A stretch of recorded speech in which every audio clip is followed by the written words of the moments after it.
Just the beginning. Here's just some of the agenda I'll be immediately implementing when it's all of us, when we become 47th President of the United States of America. Before I even arrive at the Oval Office, shortly after I win the presidency, I will have the horrible war between Russia and Ukraine settled. He would have never done it. I know them both. You got to say. When I was on CNN, I said, I want to see whose side are you on? I said, I'm on the side of people not being killed. I'm on the side of hundreds of thousands of people are dying, and I think that's going to be one of the bad things later on when you find out the real number of people dying in that war. You know, they'll knock down a city, they'll knock down an apartment house, they'll say 2 people were injured. They weren't injured. There were hundreds and hundreds of people killed. Those buildings don't come down and you have 2 people injured. Big buildings coming down, or buildings that are 1,000 years old with the golden domes. You can never do that. But much more importantly, the people. So many people, tens of thousands, hundreds of thousands. It'll be millions. It's already millions. And it's a very, very sad thing. And the numbers are far bigger than anyone understands. And I'll get that done. I'm the only candidate who can make this promise. I will prevent World War III. I will prevent it. Nobody else is going to prevent it.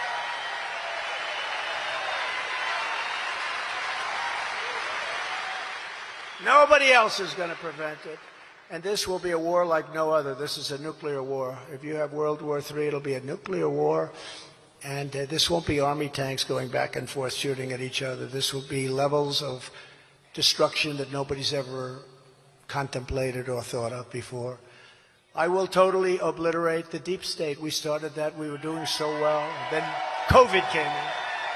And we'll fire the corrupt bureaucrats who have weaponized our justice system and destroying our country. To stop the Marxist prosecutors who release rapists and murderers while persecuting Republicans, conservatives, people of faith, I will direct a completely overhauled DOJ to investigate every radical DA and AG in America for their illegal, racist, and reverse enforcement of the law. I will immediately terminate every open borders policy of the Biden administration. We will seal up our borders like they were when they took office. Week after week, we're watching as Joe Biden's deadly border betrayals take precious, innocent lives. In May, a pack of 5 adult illegal alien and suspected MS-13 animals were arrested in Maryland for brutally murdering a 15-year-old boy and dumping his body in a state park. When the parents saw this, they'll never be the same either. The people that I was with the other night, they'll never be the same. These parents will never be the same. No parent will ever be the same. Just last month, a savage illegal alien who was released into our country by Joe Biden and his crazy, weak orders, and there are no orders, was arrested for raping an 11-year-old girl and strangling her to death after she was raped. Shortly before she was murdered, she texted her father that someone was knocking at the door. He arrived home from work and found his daughter's body stuffed in a laundry basket under her bed. These vicious Biden border killings must end, but it's only going to get worse because they're letting people in from prisons, from mental institutions. They're letting some of the worst people in the world in. And I tell you, I've met a lot of your law enforcement tonight.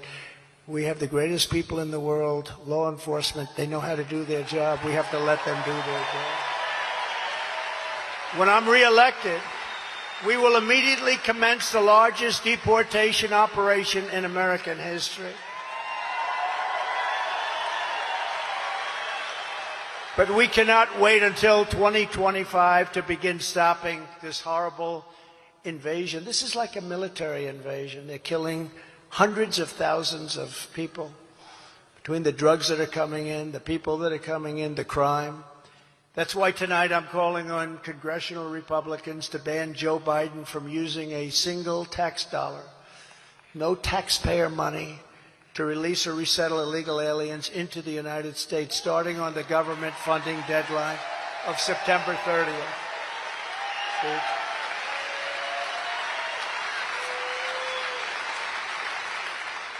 We take better care of these people, and many of them are criminals, than we take care of our veterans, our soldiers, and spend a lot more money doing it. You know, in New York, many hotels that you wouldn't want to go to because you wouldn't want to pay the price. Luxury hotels, it's not even believable. The time for talk is over. Now is the time for action, and they should immediately defund. Time for action. People are tired of talk. People are tired of talk. I said to our First Lady the other night, you know, this is big stuff. They caught Biden getting $10.2 million. That's peanuts compared to what the other numbers. But the guy said, this is big stuff. She goes, oh, well, all right. I said, what do you mean? Well, nothing will happen. We got to let it happen. And I tell Steve and everybody, you got to take care. I mean, our country is being fleeced and robbed by people that have gotten away with things that nobody should be allowed to. And a lot of the Republicans, and they're great people, and great people just period. Democrats too, they feel it. Things should happen to take care of this. When she went, oh, that's good, nothing will happen. And a lot of people feel that, right? A lot of people feel that. We can't have that. And I hope that's why Steve and his friends, because he's got some great ones over there, but I hope the Senate gets tough, because the House has been working hard, but the Senate under this guy, Mitch McConnell, has been a disaster. And they should immediately defund the DOJ and prosecutors who are trying to take conservatives and Republicans out of political races through indictments and other illegal means. That's what they're doing.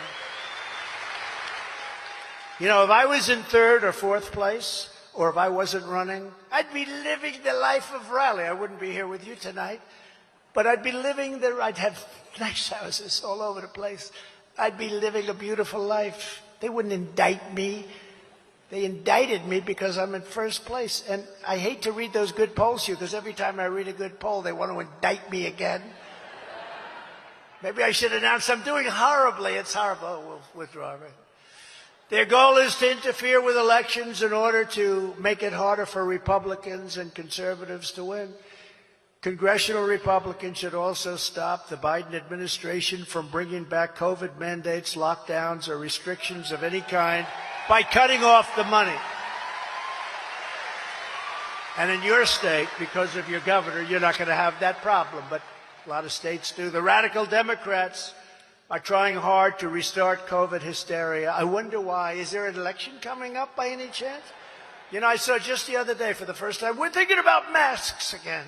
I said, what's going on? Oh, that's right, there's an election coming up. Now, these guys, they'll do anything.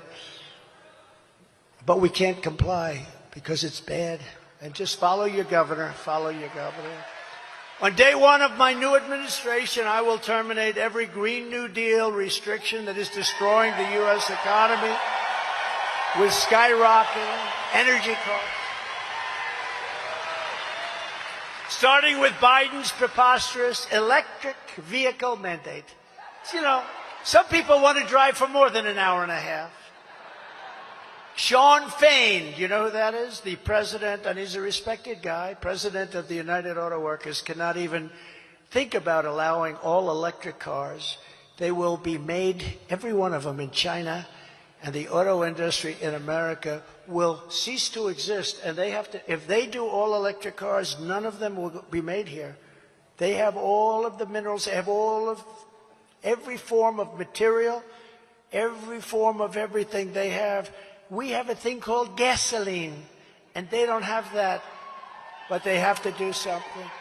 And you know what you really want is some people like an electric car, some people you got to have choice. Hybrids maybe are good, but you got to have choice. They're forcing it. Think of it. California had big blackouts this week, and they had a restriction on electric cars taking any electricity. Do you believe it? And then they want to go all electric. The whole thing is they don't go far along, are very expensive, and the consumer must be given a choice. The consumer wants choice just like we want school choice. We want choice in what kind of a car we buy. So vote for Trump, and I will stop this madness immediately. I will stop it.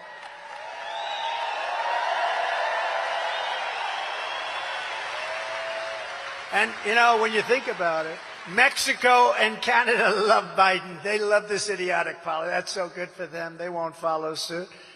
And save Michigan and all of the other auto states, because the American consumer just is not interested in doing this. They're not going to do it. They're all over. It's a glut. They call it an e-glut. But we have to save the American consumer is what we really have to save. I will revoke China's most favored nation status. They have a trade status, most favored, because they say they're a developing country. Well, you know what? We're a developing country, too. We have to redevelop because our country's gone to hell. And we will ban China from buying up America, including American farmland, which you know something about. On day one, I will sign a new executive order to cut federal funding for any school pushing critical race theory, transgender insanity, and other inappropriate racial, sexual, or political content on our children.